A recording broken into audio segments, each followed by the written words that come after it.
हवस्, यहाँहरू सबैलाई स्वागत छ। म जनक राई त्रिभुवन विश्वविद्यालय मानवशास्त्र विभागमा पढाउँछु। पढाउन थालेको करिब 2 दशक बित्नु लाग्यो। म यता जुममा पनि भएको हुनाले यताउता हेरिरहेको छु। सर्वप्रथम म आज मलाई यो मेरो धेरै पुरानो भइसक्यो यो मेरो थेसिसको बारेमा कुरा गर्नको लागि मलाई आमन्त्रण दिनुहुने, यो मौका दिनुहुने लिम्बोन रिडर्स क्लबका सम्पूर्ण साथीहरूलाई, आयोजक साथीहरूलाई, विशेष गरी केदार धिमालजी र अजित धिमालजीलाई म धन्यवाद दिन चाहन्छु। र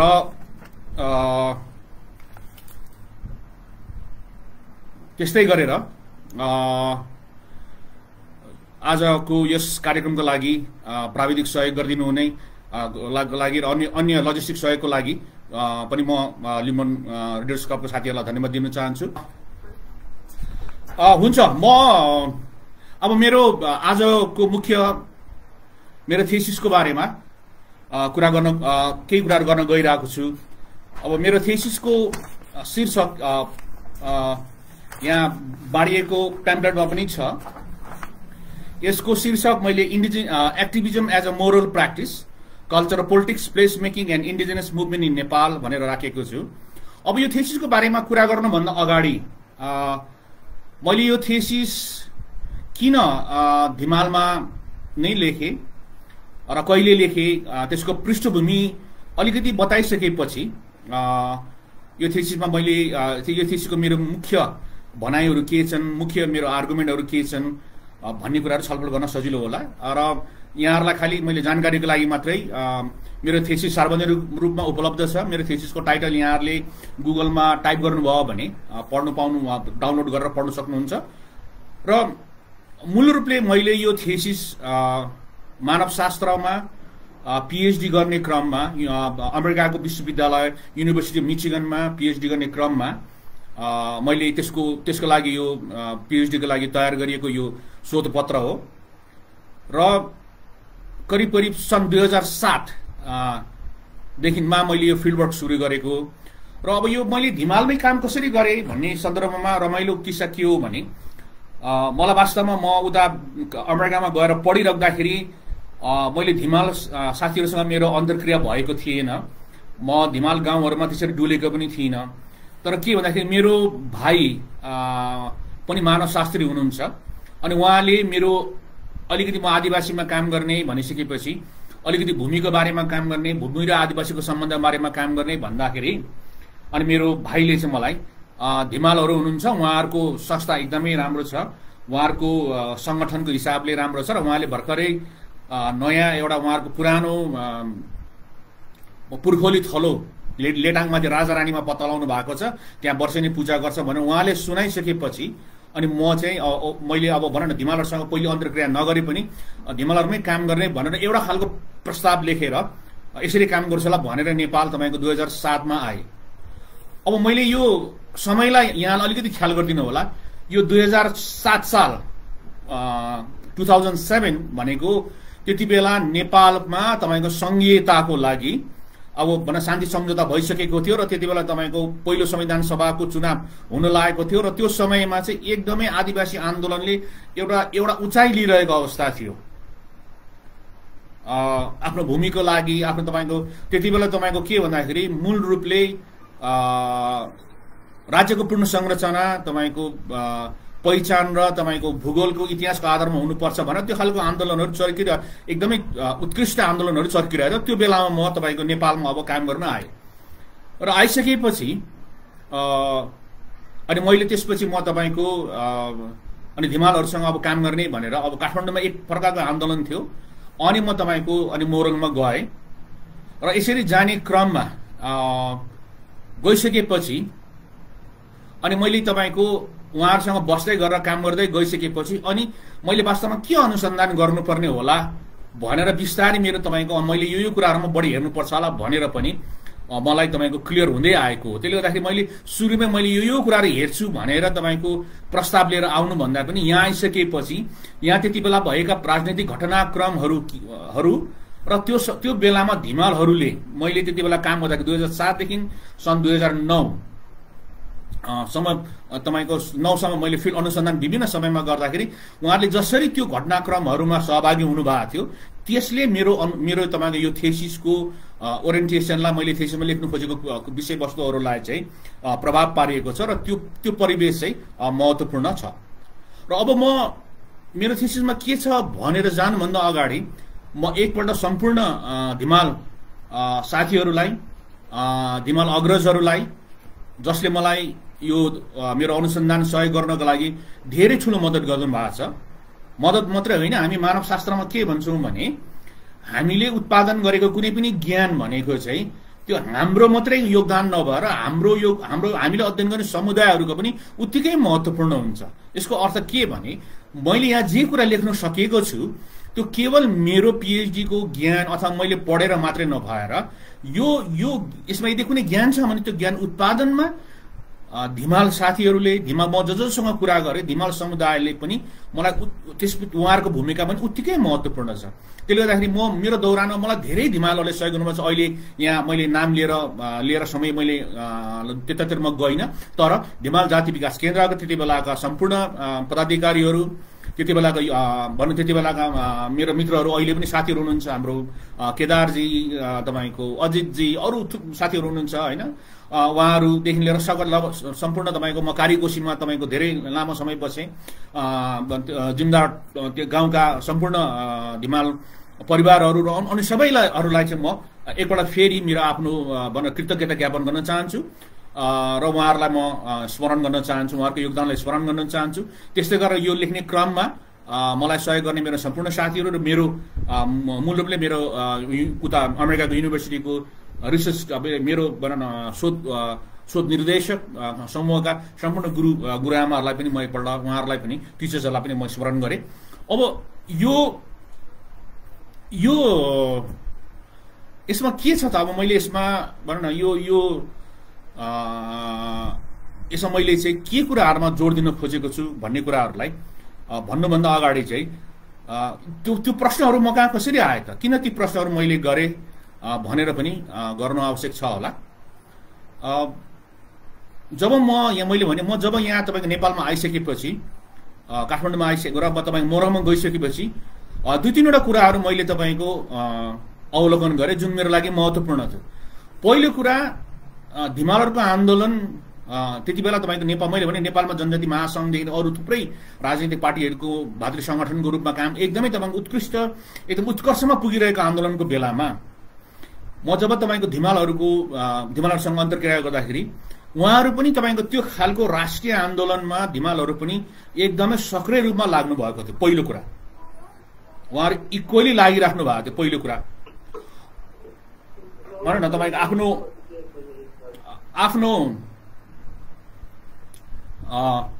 आफ्नो अधिकारको लागि, भूमिको लागि तपाईँको राज्य भनौँ न धिमाल स्वायत्त क्षेत्र अथवा धिमाल राज्य हुनुपर्छ संहिताभित्र भन्ने कुराहरूको लागि उहाँहरू उत्तिकै लागिराख्नु भएको थियो एकातिर हो भने। अर्कोतिर अलिकति फरक के थियो भन्दाखेरि उहाँहरू केवल राजनैतिक मुद्दाहरूलाई मात्रै उठाइराख्नु भएको थिएन। उहाँहरू के पनि गरिराख्नु भएको थियो भने राजनैतिक मुद्दाहरू सँगसँगै उहाँहरूको आफ्नै संस्कृतिको सम्बन्धीमा, सामाजिक आन्दोलनको बारेमा भनौँ, उहाँहरूको धिमालको तपाईँको संस्कृतिलाई कसरी जगेर्ना गर्ने भन्ने कुराहरूमा पनि उहाँहरू उत्तिकै लागिराख्नु भएको थियो। मैले यहाँ के कुरा गर्न खोजेको भने जब हामी तपाईँको आदिवासी आन्दोलन भन्छौँ अथवा तपाईँको आदिवासी एक्टिभिजमको कुरा गर्छौँ, हाम्रो दिमागमा आउने चित्रहरू के हुन्छन् भन्दाखेरि मानिसहरू झन्डा बोकेर, ब्यानर बोकेर सडकमा निस्किएका, आन्दोलित भएका तपाईँको हामीसँग त्यस्तो खालको दिमागमा चित्र आउँछ। अब त हामीले आन्दोलन भन्ने बित्तिकै ती कुराहरूलाई बुझ्छौँ होइन, धरना जुलुस तपाईँको भाषण गरिरहेको अर्गनाइज भएर तपाईँको सडकमा निस्केर ती आन्दोलन नै हुन्। तर त्यो सँगसँगै धिमालले गाउँमा गर्ने पूजा आन्दोलन हो कि होइन,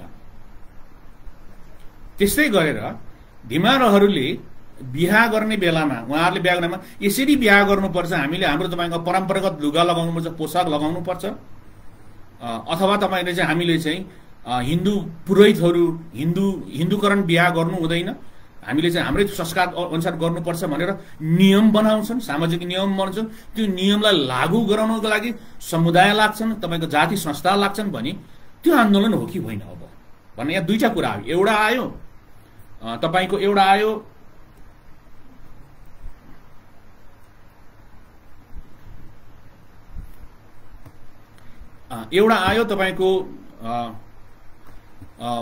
आयो तपाईको जुन राजनीतिक रूपले आन्दोलन भन्ने कुरा, अर्को तपाईको सांस्कृतिक सामाजिक आन्दोलन।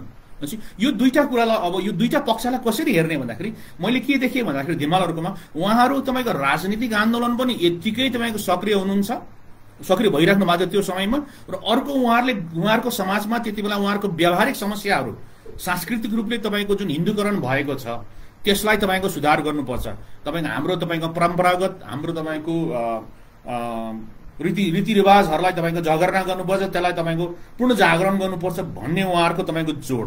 त्यस्तै गरेर उहाँहरूको एउटा महत्त्वपूर्ण कुरा थियो नि, उहाँहरूको गाउँको पूजा जुन सामूहिक पूजा छ त्यो पूजालाई राष्ट्रिय चाडको रूपमा पनि लाने, तर त्यो पूजा मनाउँदाखेरि आएका उहाँहरूको भाषा प्रयोग गर्दैछु म, देखिएका केही तपाईँको विसङ्गतिहरूलाई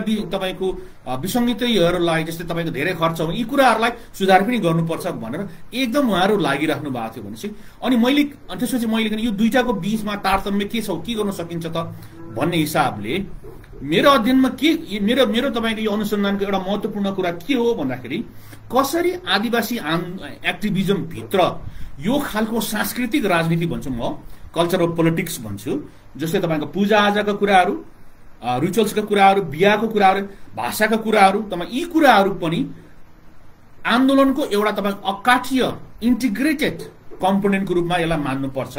यो आन्दोलन होइन, बाहिरको कुराहरू होइन, यसको मैले विस्तृत छलफल गरेको छु। यसले आन्दोलनलाई ऊर्जा मात्रै दिने होइन, आन्दोलनकारीहरू एक्टिभिस्टहरू पनि जन्माउने र एक्टिभिस्टहरूलाई समाजको समुदायले यो चाहिँ हाम्रो समुदायको एक्टिभिस्टहरू नै भनेर एक्टिभिस्टको वैधानिक सामाजिक वैधानिकता पनि यी खालका सांस्कृतिक पर्वहरूले सांस्कृतिक तपाईँको राजनीतिहरूले दिन्छन् भन्ने मैले यो मेरो थेसिसमा चाहिँ देखाएको छु। त्यसले गर्दाखेरि मेरो थेसिसले के गर्छ भन्दाखेरि चाहिँ आदिवासी आन्दोलन भनेको एभ्रिडे प्र्याक्टिस भन्छ नि, हाम्रो घरमा दैनिकमा गाउँघरमा हुने संवाद तपाईको चाहिँ हाम्रो तपाईको छलफलले पनि भित्र पनि आन्दोलन आउँछन् है। आन्दोलन भनेको चाहिँ खालि तपाईको चाहिँ कुनै समयमा धरना जुलुसमा मात्रै हुँदैनन् भन्ने कुरालाई मैले यो मेरो थेसिसमा देखाउन प्रयास गरेको छु, र त्यसको लागि मैले मूलत धिमालहरूले किन तपाईको हिजोदेखि उनीहरूको गरेन 2007 अगाडिदेखि नै किन धिमालहरूले बिहा परम्परामा त्यत्रो जोड दियो, त्यसलाई सुधार गर्नुपर्छ, त्यसलाई तपाईँको संरक्षित गर्नुपर्छ भन्ने किन लाग्यो भन्ने कथाहरूलाई यसमा लेखेको छु। त्यस्तै गरेर अर्को उहाँहरूको तपाईँको सामाजिक भनेर तपाईँको गाउँ पूजा अहिले हुनुपर्ने थियो, कोरोनाले गर्दा भएन, यो तपाईँको सिरजात पूजाको तपाईँको त्यसको राजनैतिक, त्यसको सांस्कृतिक, त्यसको ऐतिहासिक पक्षको बारेमा यसमा चर्चा गरेको छु। अब म विषयवस्तुमा प्रवेश गरेँ। अब मेरो मुख्य 3-4वटा विषयवस्तुहरू यो तपाईँको थेसिसमा छ। एउटा पहिलो विषयवस्तु, एउटा पहिलो कुरा, महत्त्वपूर्ण कुरा के हो भने भूमिको तपाईँको इतिहास, भूमिलाई धिमालहरूको र भूमिको सम्बन्धलाई कसरी बुझ्ने र त्यो सम्बन्ध बुझ्ने क्रममा राज्य र धिमालको इतिहास, सम्बन्धको इतिहासहरूलाई कसरी हेर्ने तराईको सन्दर्भमा भन्ने तपाईँको एउटा मेरो महत्त्वपूर्ण मेरो अनुसन्धानको ध्येय फोकस हो, जसमा म अझै पनि काम गरिरहेको छु है। त्यो पाटो छ एउटा महत्त्वपूर्ण पक्ष त्यो हो भने, अर्को पक्ष भनेको धिमालहरू हिजोदेखि आजसम्म मैले अनुसन्धान गरेको त्यो 2007 आजसम्म कसरी आफ्नो भाषाको लागि, आफ्नो तपाईँको संस्कृतिको लागि सङ्गठित भयो, जसलाई हामीले तपाईँको एक्टिभिजम भन्छौँ, कसरी सङ्गठित भए भन्ने यसमा मैले यसमा तपाईँको चर्चा गरेको छु।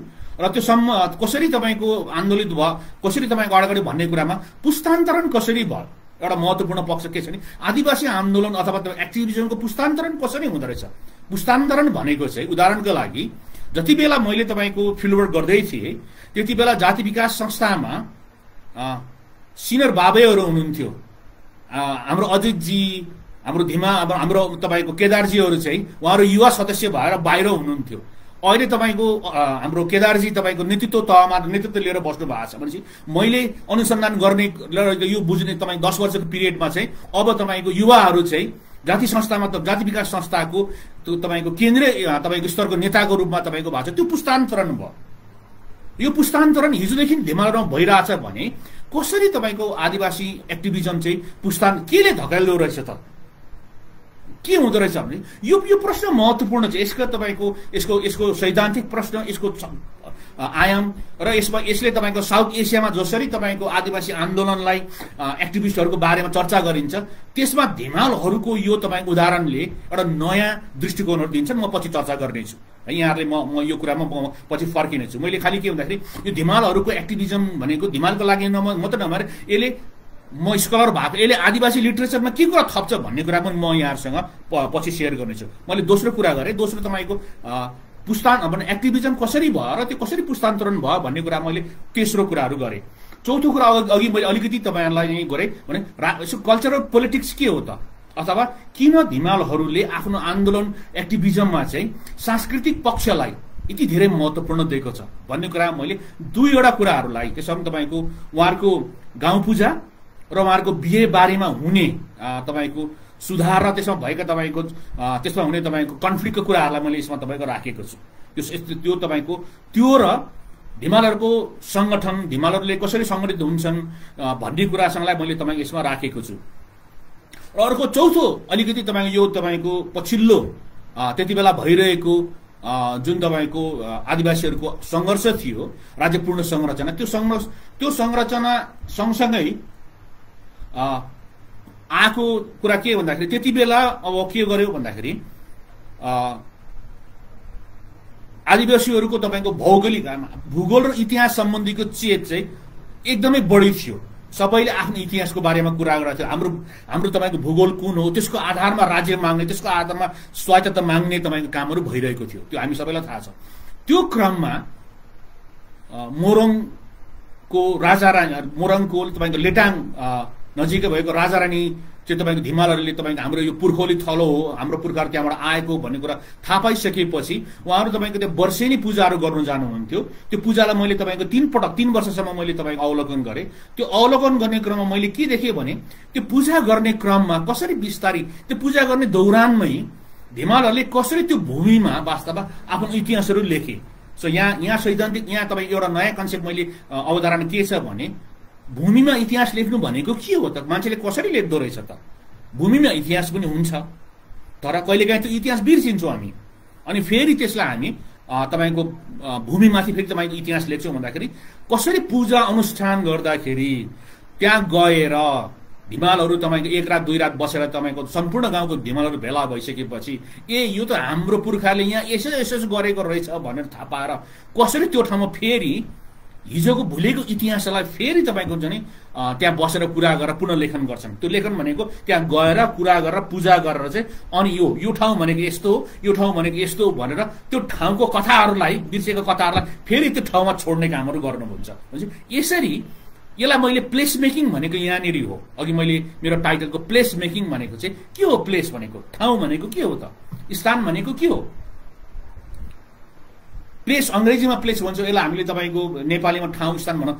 प्लेस भन्ने बित्तिकै कुनै पनि तपाईँको त्यो खालको भूगोल चाहिँ जब हामी बस्छौँ त्योसँग हाम्रो लामो कथा हुन्छ, हामी तपाईँको त्यसमा उठबस गर्छौँ, त्योसँग हाम्रो तपाईँको आत्मीय त्योसँग हाम्रो तपाईँको सम्बन्ध भइसकेपछि चाहिँ मानिलिनुहोस् यो कोठा मेरो तपाईँको डेरा हो, डेराको कोठा हो, यहाँ म आउने बेलामा यो कोठासँग मेरो कुनै पनि आत्मीय सम्बन्ध छैन, तर म यहाँ बस्दै गइसकेपछि यो मेरो कोठा चाहिँ अब यो कोठाको हरेक तपाईँको कुना कुनासँग मेरो कथाहरू हुन्छन्।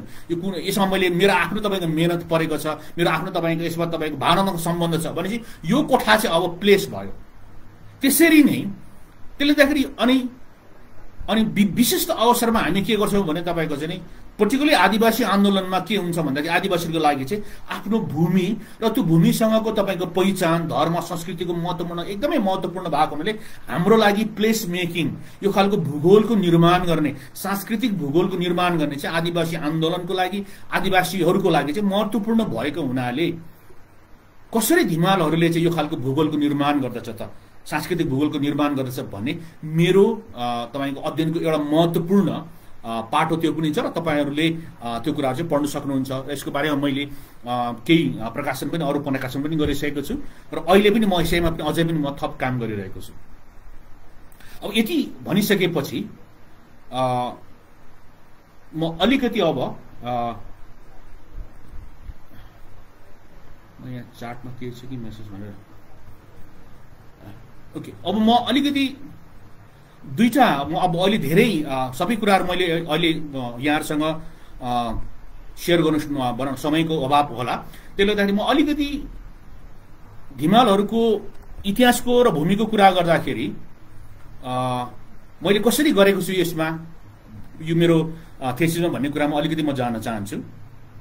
अब यहाँ मैले भनिराख्नु परेन, हिमालहरू भन्ने बित्तिकै हिजो मोरङ भन्ने बित्तिकै अहिलेको झापा सुनसरी र मोरङ तिनै जिल्लालाई हिजो हामी मोरङ भन्ने गर्थ्यौँ। मोरङ को आदिवासी समुदाय हो र जब तपाईँको र मोरङ चाहिँ तपाईँको लामो समयसम्म तपाईँको एउटा छुट्टै पृथ्वीनारायण शाह गोर्खाली राज्यमा आउनुभन्दा अगाडि अथवा यो नेपाल अहिले आधुनिक नेपाल बन्नुभन्दा अगाडि मोरङ एउटा छुट्टै किसिमको तपाईँको एउटा ठाउँ थियो, त्यसको तपाईँको विभिन्न आफ्नै किसिमको ऐतिहासिक ठाउँहरू थियो र जब यो तपाईँको गोर्खाली राज्य अन्तर्गत आइसकेपछि त्यसपछि तपाईँको के भयो त भन्दाखेरि अब त्यसपछि हामीले धेरै चर्चा गरिसकेको छ। गोर्खाली राज्यभित्र तराई आइसकेपछि तराई के भयो त अब भन्ने कुरामा चाहिँ मूल रूपले मोरङ झापा र अरू ठाउँहरू जस्तो ठाउँहरू तराई चाहिँ शासकको लागि राज्यको लागि तपाईँको मैले के भन्ने गराएको छु भने जियोग्राफी अफ एक्सट्र्याक्सन भनेको छु, त्यो भनेको दोहनको लागि प्रयोग गरिने भूगोल मात्रै भयो। भनेको अर्थ के भन्दाखेरि त्यहाँ भएको जङ्गली वन जङ्गलको पैदावारहरू काठ, हात्तीको दाँत भन तपाईँको अरू अथवा शिकार खेल्नको लागि त्यो प्रयोग गर्ने, जडीबुटी प्रयोग गर्ने, बेच्ने, काठ प्रयोग गर्ने र सकेसम्म तपाईँको गोर्खाली शासकहरू के चाहन्थे जङ्गल फडानी गरेर धेरैभन्दा धेरै तपाईँको जमिन आबाद गराएर त्यहाँ तपाईँको खेती किसान खेतीपाती बढाएर त्यसको तपाईँको कर उठाउने, त्यसको लागि तपाईँको कर उठाउने र जति पनि पाइन्छ कर पाइन्छ तपाईँको त्यो तपाईँको लिने। अब मैले यहाँ के त्यसपछि के हो भन्दाखेरि अब आबाद गर्नु चाहने, तर आबाद गर्ने कुरामा तपाईँको सबैभन्दा ठुलो चुनौती के थियो त्यति बेला शासकलाई भन्दाखेरि मानिसहरू कम थियो, श्रमको अभाव थियो। तराईमा तपाईँको मानिसहरू कम भएको हुनाले त्यहाँ काम गर्ने त्यो सबै गर्नुको लागि तपाईँको मानिसहरूको तपाईँको कमी थियो।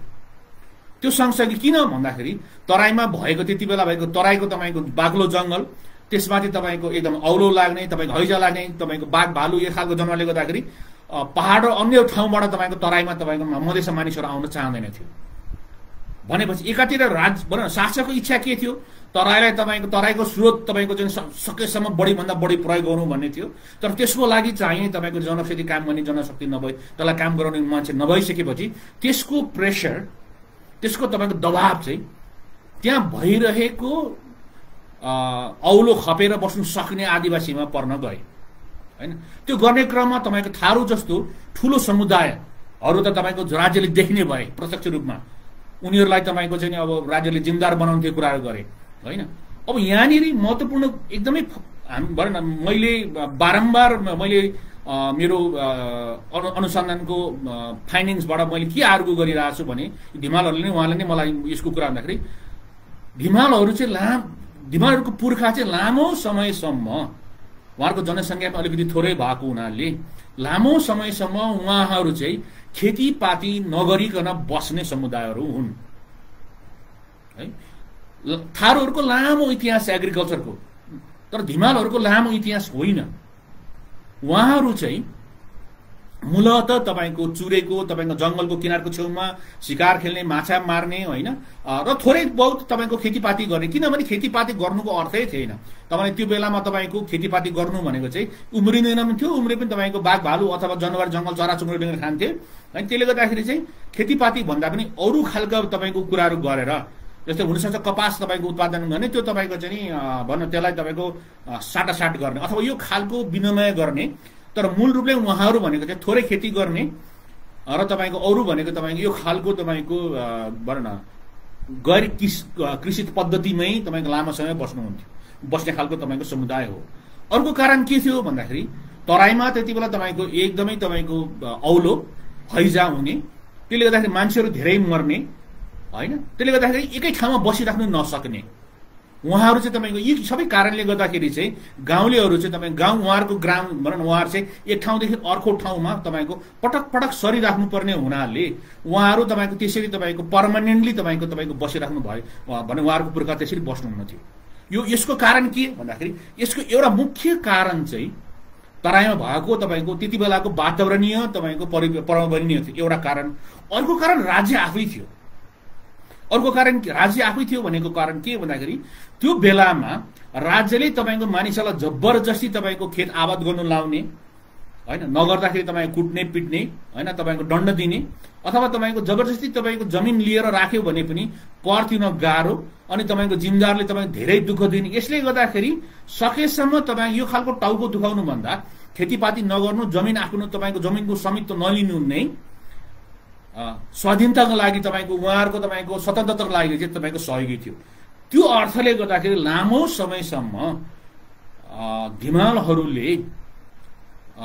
एउटा पर्यावरणीय कारणले अर्को तपाईको राज्यको यो खालको शोषणबाट बच्नको लागि पनि राज्यको पकडबाट तपाईको पकडमा नआउनको लागि पनि भूस्वामित्वलाई भूमिलाई जग्गालाई आफ्नो नाममा राखेर खेतीपाती गर्नेतिर लागेन त्यो नगर्नु भनेको चाहिँ उहाँहरूको लागि त्यो समयको लागि चाहिँ सजिलो थियो किनभने उहाँहरूको जीवनशैलीको लागि चाहिँ राज्यको पकडबाट कर तिर्नु जमिन लिनु भनेको चाहिँ राज्यको पकडमा आउनु हो जमिन लिनु भनेको चाहिँ राज्यको नाममा अब कर तिर्नको लागि तपाईको नाममा भइसकेपछि त्योभन्दा तपाईको त्यो जमिन आफ्नो नाममा नराख्नु भनेको चाहिँ राज्यको तपाईँ यो खालको तपाईको पकडबाट स्वतन्त्र भएर आफ्नै जीवनशैलीमा निर्वाह गरेर बस्ने लामो समयसम्म धिमालले यो यसरी तपाईँ गर्नु भएको छ अब यो कथालाई यो कथामा तपाईको महत्त्वपूर्ण कुरा के छ भन्दाखेरि चाहिँ अब यहाँ दुईटा कुराहरू आयो एकातिर के चाहन्थ्यो राज्य तराईको जमिनलाई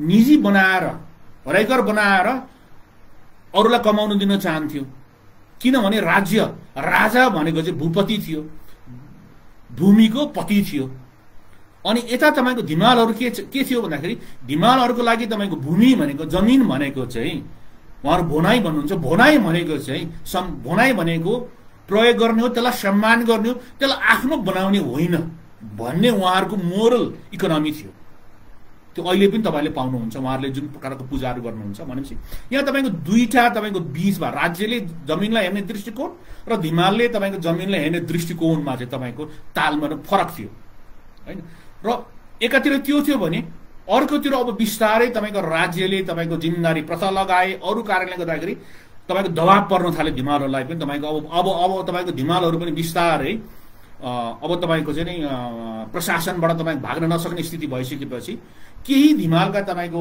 भनौँ न गाउँका तपाईको माझीहरू तपाईको गाउँ मुखियाहरू चाहिँ उनीहरू जिम्मेदार भएर आए तर अरू आम धिमालहरूले पछिसम्म पनि जमिन तपाईको आफ्नो नाममा तपाईको राख्न चाहँदैनथे रुचाउँदैनथे अहिले पनि तपाईले त्यो कथाहरू सुन्न सक्नुहुन्छ र बरु उहाँहरू तपाईको जिम्मेदारसँग बस्ने तपाईँ जमिन नराख्ने भनेपछि यसरी अब यो कथा किन महत्त्वपूर्ण छ भने यसरी उहाँहरू चाहिँ लामो समयसम्म आफ्नो नाममा जमिन तपाईँ राख्न नपाउने परिस्थितिमा बसिराख्नु भएको थियो अनि अचानक तपाईको के हो 7 सालपछि औलो उन्मूलन भयो अनि पहाड र अन्य ठाउँबाट चाहिँ मानिसहरू 81 आएर जमिन लिन तपाईको तराईमा भएको जमिनहरू तपाईले लिन थालिसकेपछि धिमालहरूलाई के हो भन्दाखेरि त्यति बेला चाहिँ तपाईको त्यो फ्लक्समा चाहिँ अब हिजो पनि उहाँहरू तपाईको जमिन नराखेर नराखेकोमा चाहिँ 81 तपाईको 2007 सालपछि उहाँहरू तपाईको चाहिँ भूमिहीन हुन थाल्नुभयो जसको जमिन थियो तरै जमिन थियो तर के तपाईँको धेरै यस्तो धिमाल यस्तो थियो कि उहाँहरूको नाममा कहिले पनि आफ्नो नाममा जमिनै भएन किनभने त्यो जमिन नहुनु भनेको उहाँहरू मूर्ख भएर उहाँहरू सोझो भएर उहाँहरू लाटो भने कि उहाँहरूको दृष्टिकोण उहाँले जमिनलाई हेर्ने दृष्टिकोण र त्यति बेलाको अर्थ राजनीतिले उहाँलाई तपाईँको जमिन आफ्नो हातमा लिनको लागि उहाँलाई कहिले पनि तपाईँको प्रेरणा दिएन। त्यसले गर्दाखेरि धिमालहरू किन तपाईँको चाहिँ तपाईँको 2007 सालपछि तपाईँको बढीभन्दा बढी तपाईँको भूमिहीन तपाईँको उहाँहरूको चाहिँ तपाईँको भूमिहीन भयो भनेर बुझ्नको लागि चाहिँ एउटा लामो ऐतिहासिक दृष्टिकोण चाहिन्छ। हामीले तपाईँ खालि 7 सालपछि अवलम्बन भयो बाहिरबाट मानिसहरू आए अनि तपाईँको त्यसपछि भूमि सुधार भयो त्यो त हो तर त्योभन्दा अगाडिको दृष्टिकोणहरू पनि महत्त्वपूर्ण हुन्छ र कसरी तपाईँको धिमालहरूको सांस्कृतिक हिसाबले उहाँहरूको तपाईँको दृष्टिकोणहरू फरक थियो। उहाँहरू मलेरिया जङ्गलमा बस्ने हुनाले उहाँहरूले तपाईँको वातावरणलाई हेर्ने दृष्टिकोण उहाँहरूको खोलासँगको सम्बन्ध उहाँहरूको वनसँगको सम्बन्ध यी सम्बन्धहरू तपाईँको फरक थियो। यो कसरी थाहा पाउने भन्दाखेरि यो कसरी थाहा पाउने भन्दाखेरि अहिले धिमालहरूले उहाँहरूको वार्षिक पूजा जसरी गर्नुहुन्छ त्यो पूजाको हामीले बिस्तारै मानव शास्त्रीय अध्ययन गर्यो भने चाहिँ यो कुरा छर्लङ्ग हुन्छ। उहाँले जुन गाउँ पूजा गर्नुहुन्छ गाउँ पूजा गर्दा के गर्नुहुन्छ भन्ने कुरा मैले अस्ति योभन्दा केही समय अगाडि नयाँ पत्रिकामा पनि तपाईँ यो कुरा मैले लेखेर प्रकाशित गरेको छु। गाउँ पूजामा के हुन्छन् भनेर हेर्यो भने पनि यी पुरानो इतिहासका कुराहरू चाहिँ आउँछन्। म त्यसमा पछि समय रहेमा पछि फर्किनेछु। अब मैले अहिलेसम्म के कुरा गरेँ भन्दाखेरि चाहिँ अब तराईको इतिहासमा र राज्यसँगको इतिहासको कुरा गर्दाखेरि मेरो अध्ययनले तपाईँको नयाँ दृष्टिकोण के यो बहसमा के दिन्छ भन्दाखेरि चाहिँ पहिलो कुरा तराईको इतिहासको कुरा गर्दाखेरि चाहिँ तराईभित्रको रिजनल कुराहरूलाई क्षेत्रीय कुरालाई हेर्नुपर्छ। तराईमा तपाईँको सबै ठाउँमा तपाईँको औलो थिएन तर मोरङ जस्तो एकदमै धेरै औलो भएको ठाउँमा त्यहाँ तपाईँको बाँच्न सक्ने आदिवासी र राज्यको बीचको सम्बन्ध हेर्दाखेरि चाहिँ यो औलोले के गर्यो त भन्ने कुरा चाहिँ हेर्नु जरुरी हुन्छ भन्ने मैले मेरो थेसिसमा धेरै आर्गुमेन्ट गरेको छु। औलोले के गर्यो भन्दाखेरि औलेले गर्दाखेरि तपाईँको धिमाल राज्यको तपाईँको त्यहाँ तपाईँको औलोको कारणले गर्दाखेरि मान्छेहरू तपाईँको त्यहाँ बाहिरको मान्छे जान सकेन र जान चाहँदैन थियो। राज्य पनि तपाईँको धेरै जानु नचाहने भन्दाखेरि औलो भइराख्दाखेरि र औलोलाई चाहिँ धिमालले पचाउने भएको हुनाले धिमालहरूलाई एक किसिमको त्यो समयमा एक किसिमको राजनीतिक स्वायत्तता, यहाँ स्वायत्तताको अर्थलाई अन्य प्रकारले नबुझिदिनु होला, मैले भनेको चाहिँ उहाँहरू आफ्नो तरिकाले गर्नु सक्ने आफ्नो तपाईँको सामाजिक संस्कारलाई आफ्नो राजनीतिक सङ्गठनलाई सामाजिक सङ्गठनलाई एक प्रकारले तपाईँको निर्धक्क भएर चलाउन सक्नुहुन्थ्यो। र त्यति बेला औलोको समयमा के थियो भन्दाखेरि बाहिरका मानिसहरू काठमाडौँको मान्छे भन्नुहोस् पहाडका मान्छे भन्नुहोस् गैर धिमालहरू चाहिँ पहाडबाट भारत जानुको लागि अथवा भारतबाट पहाड जानुको लागि चाहिँ बीचमा धिमाङ तपाईँको थारू सन्थाल यस्तो खालको तपाईँको औलो आदिवासीको सहयोग बेगर तपाईँको जानु सक्दैन थियो। त्यसले गर्दाखेरि धिमालहरू चाहिँ त्यति बेलाको अवस्थामा धिमालहरूलाई सबैले भनौँ न पहाडबाट आउनेले पनि मनले नभए पनि मुखले भए पनि सम्मान गरे बाबा हजुर भनेर उहाँलाई नमस्कार गरेर उहाँहरूलाई चाहिँ तपाईँको अलिकति आधार गरेर पछि मात्रै उहाँहरूको तपाईँको जो चल्नु सक्थ्यो। भनेको मतलब के भन्दाखेरि धिमालहरू अरूभन्दा फरक थिए। 7 सालपछि तपाईँको औलो सकेर आइसकेपछि पहाडबाट आउनेले धिमाललाई जङ्गली भनेर हेपे मात्रै। तर त्योभन्दा अगाडि औलोको बेलामा के थियो भन्दाखेरि पहाडबाट लिम्बुहरू आयो भने मित राख्नु पर्थ्यो। अब लिम्बू सुब्बाले तपाईँको तल धिमाल तपाईँको माझीसँग तपाईँको राम्रो सम्बन्ध समानताको सम्बन्ध राखिसकेपछि मात्रै उहाँलाई तपाईँको सहयोग हुन्थ्यो। त्यो हिसाबले गर्दाखेरि धिमालहरूको एक किसिमको औलोको समयमा चाहिँ उहाँहरूको तपाईँको भनौँ न अन्तर्जातीय सम्बन्ध पनि उहाँहरूको प्रतिष्ठा चाहिँ अलिकति राम्रो थियो। तर जब तपाईँको औलो उन्मूलन भयो धिमालहरूको भाषामा चाहिँ उहाँहरूको संस्कृति पनि झन्डै उन्मूलन भए। पहाडबाट अन्य ठाउँबाट मानिसहरू आइसकेपछि बिस्तारै उहाँहरूको तपाईँको आर्थिक सांस्कृतिक सीमान्तकरण तपाईँको बढ्दै गयो र बाहिरबाट आउने मान्छेहरूले फेरि के गर्यो भने अब धिमालहरूलाई चाहिँ तपाईँको लुगा नलगाउने, कम लुगा लगाउने, जङ्गलमा गएर शिकार मात्रै खेल्ने, कस्तो जङ्गली रहेछ, कस्तो असभ्य रहेछ भने मात्रै नभनेको होइन कि किताबै पनि त्यसरी लेखेका छन्। 2043मा साझाबाट प्रकाशित गरिएको झापाको आदिवासी भन्ने किताबमा ठ्याक्कै यही शब्दहरू प्रयोग गरेर चाहिँ लेखिएको किताबहरू पनि तपाईँको साझा भनेको सरकारी तपाईँको छापाखाना हो, सरकारले चलाएको भनौँबाट पनि यस्तो खालको तपाईँको चाहिँ लेखिएको हामी पाउँछौँ। अब यो त्यसले गर्दाखेरि चाहिँ धिमालहरूको र तपाईँको भूमिको, धिमाल र राज्यहरूको सम्बन्ध कस्तो थियो भन्दाखेरि चाहिँ तपाईँको औलोको सोसियल हिस्ट्री हामी भन्छौँ। औलो र तपाईँको आदिवासीको सम्बन्ध, औलोले कसरी आदिवासी र राज्यको बिचको सम्बन्धलाई चाहिँ मध्यस्थता गरे भन्ने कुरा चाहिँ मेरो थेसिसको एउटा महत्त्वपूर्ण पार्ट हो र त्यसमा म अझै पनि काम गरिरहेको छु। मेरो अझै सूचनाहरू नपुगेको हुनाले म यसमा अझै पनि अहिले मेरो गरिरहेको मेरो केही वर्षदेखिको काम भनेको यही सूचनाहरूलाई सङ्कलन गर्ने र औलोको राजनीतिक सामाजिक इतिहासको बारेमा अहिले म थप कामहरू गर्ने प्रयास गरिरहेको छु। र तपाईँहरूसँग त्यस्तो खालको केही सूचनाहरू छन् भने पनि यहाँहरूबाट म त्यो सूचना भनौँ न मलाई चाहिँ त्यस्तो खालको सूचना दिनुभयो भने अथवा यस्तो खालको छन् भन्यो भने म यहाँहरूप्रति कृतज्ञ हुने थिएँ। अब यसपछि म छलफल पनि हामी गर्ने भएको हुनाले म थोरै अर्को पाटोमा जान्छु र अब धिमालहरूको सङ्गठनको कसरी सङ्गठित भए भन्ने कुराहरूमा त्यो पार्टलाई म अलिकति कम कुरा गरेर 7 साल पछिको अवस्थामा तपाईँको मैले भने 7 साल पछि जब तपाईँको खुले र हामी सबैलाई थाहा भएको एउटा महत्त्वपूर्ण कुरा के हो भने राजनीतिक परिवर्तनहरू सँगसँगै हरेक परिवर्तनमा तपाईँको राजनीतिक परिवर्तनमा आदिवासीहरूको अन्य समुदायहरूको चाहिँ तपाईँको भूमिका रहेको छ। तर यहाँ विडम्बना के छ भने धेरै जस्तो इतिहासकारहरूले लेखकहरू भनेर तपाईँको स्कलर्सहरूले के भन्छन् भने धिमालहरूलाई त तपाईँको 7 सालको परिवर्तन राणा शासन गएको थाहै पो भएन त, थाहै थिएन भन्नेसम्मको त्यसरी लेख्नेहरू चाहिँ हाम्रै विभागका अग्रज गुरुहरू हुनुहुन्छ। मेरै विभागमा पढाउने मेरै प्रोफेसरहरूले पनि त्यसरी लेख्नु भएको छ है। तर त्यो कुरा चाहिँ होइन रहेछ। पछि हामी अध्ययन गर्ने क्रममा त्यो कुरा थाहा पायौँ र यसको बारेमा धिमाल साथीहरूले धेरै कुराहरू गर्न सक्नुहुन्छ। के भन्दाखेरि उहाँहरूले तपाईँको राणाकालको समयमा पनि सशस्त्र आन्दोलनमा पनि धिमालहरू चाहिँ तपाईँको सहभागी भएका थिए र त्यसपछि राजनीतिक परिवर्तन भइसकेपछि जति बेला तपाईँको जुन तपाईँको 7 साल पछिको तपाईँको त्यो बीचमा 15 सालसम्मको तपाईँको राजनीतिक माहौलमा धिमालहरूले तपाईँको आफूलाई सङ्गठित समुदायलाई नयाँ तरिकाले सङ्गठित गर्ने प्रयासहरू गर्नुभएको छ।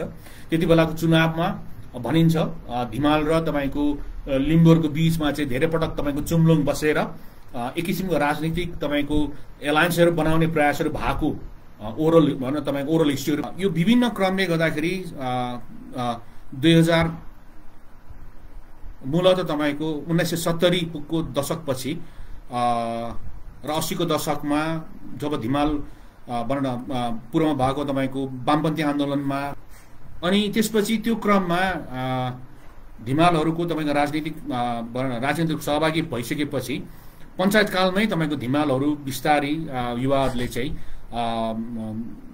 विभिन्न तरिकाले सङ्गठित गरिसकेपछि यो तपाईँ उहाँहरूको सङ्गठन हुने क्रम अगाडि बढेको हामी पाउँछौँ। र यहाँनिर मैले उल्लेख गर्नुपर्ने महत्त्वपूर्ण कुरा रमाइलो पक्ष के छ भने धिमालहरूलाई त्यति बेला तत्कालीन तपाईँको पञ्चायतको बेलामा यो पञ्चायत प्रतिष्ठान तपाईँको यो तालिम दिने तपाईँको चाहिँ पञ्च बनाउने भनौँ न मुख्य रूपले पञ्च बनाउनुको लागि तालिम दिने तपाईँको अड्डा थियो। त्यो अड्डाले तपाईँको भन्न करिब 20-25 जना धिमाल युवाहरूलाई त्यति बेलाको युवाहरूलाई लगेर तपाईँको चन्द्रगढी झापामा राखेर 2 महिनासम्म राखेर बसेर तालिम दिने सङ्गठन कसरी बनाउने तपाईँको पञ्चायतमा कसरी छिर्ने सङ्गठन कसरी बनाउने भन्ने खालका यो खालको अलिक आधुनिक खालको सङ्गठन बनाउने तपाईँको सरकारले नै उहाँहरूलाई तपाईँको तालिम दिनुभयो है। त्यो तालिम लिने क्रममा त्यसैबाट तपाईँको एकजना धिमाल चाहिँ तपाईँको सरकारी सेवामा पनि प्रवेश गर्नुभयो भनेर त मूलतः यी युवाहरूलाई सरकारले भन्न सरकार विरोधी नहोस् तपाईँको उहाँ अनि तपाईँको पञ्चायतमा तपाईँको कसरी तपाईँको पञ्चायतमा छिर्ने संगठन बनाउने भनेर तालिम दिएको थियो उहाँहरू नै पछि तपाईँको धिमालहरूको तपाईँको यो जातीय संगठनमा चाहिँ तपाईँको अग्रजको रूपमा एउटा पहिलो तपाईँको अलिक आधुनिक तरिकाले सङ्गठित गर्ने र तपाईँको त्यो सँगसँगै तपाईँको भूमिगत रूपमा तपाईँको वामपन्थी र अरू खालको पञ्चायत विरुद्ध आन्दोलनमा लाग्ने कामहरू पनि उहाँहरूबाट नै भएको छ। त्यसले गर्दाखेरि यसले के देखाउँछ भने उहाँहरूले तपाईँको त्यति बेलाको धिमाल अग्रजहरूले चाहिँ राज्यले दिएको तपाईँको सुविधालाई राज्यले दिएको अवसरहरूलाई प्रयोग गरेर आफ्नो जातीय तपाईँको संगठन बनाउनलाई पनि प्रयोग गर्नु भएको छ र तपाईँको राजनीतिक तपाईँको परिचालन गर्नुको लागि पनि त्यसरी तपाईँ उहाँले चाहिँ प्रयोग गरेको हामी पाउँछौँ। अब यो क्रममा यहाँनिर मैले यो कथालाई ल्याउने क्रममा धिमालहरूको यो इन्डिजिनस एक्टिभिजमको कुरा गर्दाखेरि मैले अघि पनि यहाँलाई अनुरोध गरेको थिएँ यसले केही नयाँ कुराहरू चाहिँ तपाईँको सैद्धान्तिक हिसाबले हामीलाई बुझ्न नेपालको आदिवासी एक्टिभिजम के हो भनेर बुझ्नलाई केही कुराहरू नयाँ कुराहरू यसले हामीलाई कुराहरू चाहिँ तपाईँको नयाँ दृष्टिकोणहरू दिन्छन्। त्यो कुराहरू यहाँसँग म सेयर गर्न चाहन्छु। पहिलो कुरा एउटा भनाइ धेरै जस्तो तपाईँको त्यो समयमा जति मैले यो अनुसन्धान गर्न सुरु गरेँ त्यति बेलासम्ममा चाहिँ तपाईँको एउटा आम रूपले तपाईँको स्कलर्सहरूले के भने बाहिरकोहरूले पनि के भन्यो भने यो आदि इन्डिजिनस एक्टिभिजम भनेको चाहिँ मूलतः सहर केन्द्रित सहरमा हुने उहाँहरूकै भाषा मैले प्रयोग गर्दैछु पढे लेखेको मिडल क्लास मध्यम वर्गीय व्यक्तिहरूले गर्ने एक्टिभिजम हो। यो सहर गाउँमा बस्ने गरिबको नाममा अथवा गाउँ अरूको नाममा चाहिँ अरू आदिवासीको नाममा चाहिँ सहरमा बस्ने मिडल क्लासले गर्ने यो चाहिँ तपाईँको एक्टिभिजम हो भनेर उहाँले तपाईँको धेरै उदाहरण दिनुभएको छ। र भनौँ न त्यस्तै गरेर तपाईँको अल्फा शाह भन्ने तपाईँको मानवशास्त्रीले द डार्क साइड अफ इन्डिजिनिटी भनेर तपाईँको चाहिँ अथवा आदिवासी आन्दोलनको चाहिँ कालो पक्ष भनेर यो तपाईँको वर्गीय कुराहरूलाई सहरको कुराहरूलाई यसरी तपाईँ उल्लेख गर्नुभएको छ। तर यहाँ तर धिमालहरूसँग अध्ययन गर्दाखेरि चाहिँ धिमालहरूको मैले अब्जर्भेसन गर्दा मलाई रमाइलो अथवा नयाँ इन्साइट के आयो भन्दाखेरि तपाईँलाई म जस्ट उदाहरण दिएँ। अहिले धिमालहरूको तपाईँको केन्द्रीय कार्यालय मोरङमा छ जहाँ तपाईँ धिमालहरू नै धेरै बस्नुहुन्छ। कतिवटा नेपालको अरू आदिवासी संगठनहरूको हेर्नुहोस् लिम्बूहरूको केन्द्रीय कार्यालय कहाँ छ? काठमाडौँमै छ। राईहरूको केन्द्रीय कार्यालय कहाँ छ? काठमाडौँमै छ। तामाङ धेदुङको केन्द्रीय कार्यालय कहाँ छ? तामसलिङमा छैन, काठमाडौँमै छ। धेरै जस्तोको अरूको तपाईँको केन्द्रीय कार्यालयहरू काठमाडौँमा छ। तर धिमालहरूको तपाईँको जातीय संस्थाको केन्द्रीय कार्यालय मोरङमा छ। काठमाडौँ के हो त धिमालहरूको जातीय संगठनलाई? काठमाडौँ भनेको जिल्ला शाखा हो। अब हेर्नुहोस् है, काठमाडौँ भनेको जिल्ला शाखा हो, मोरङ भनेको केन्द्रीय हो। संघीयता त्यहाँ आयो नि त। अब भनेको मतलब जहाँ धिमालहरूको घनबस्ती छ, जहाँ धिमालहरू बस्नुहुन्छ, उहाँहरूको जहाँ धेरै जनसङ्ख्या छ, जहाँ उहाँहरूको तपाईँको हरेक हिसाबले एभ्रिडे लाइफ चल्छ, त्यहाँनिर नै उहाँहरूको एक्टिभिजम केन्द्रित छ भन्ने कुरा त यसबाट प्रष्ट भयो नि त। र धिमालहरूको सङ्गठनमा लाग्ने भनेको केवल तपाईँको भनौँ न केदार धिमाल र अजित धिमाल जस्तो पढे लेखेको व्यक्तिहरू मात्रै छैनन्। त्यहाँ गाउँका पुजारी पनि पदेन सदस्य हुन्छन् तपाईँको उहाँहरूको तपाईँको भनौँ गाउँको पुजारी, गाउँको तपाईँको माझी, मुखिया भने यो खालको सांस्कृतिक समूहहरूलाई पनि उहाँहरूले तपाईँको यो जातीय संस्थाभित्र चाहिँ उत्तिकै महत्त्वपूर्णको साथ तपाईँको राख्नु भएको छ है।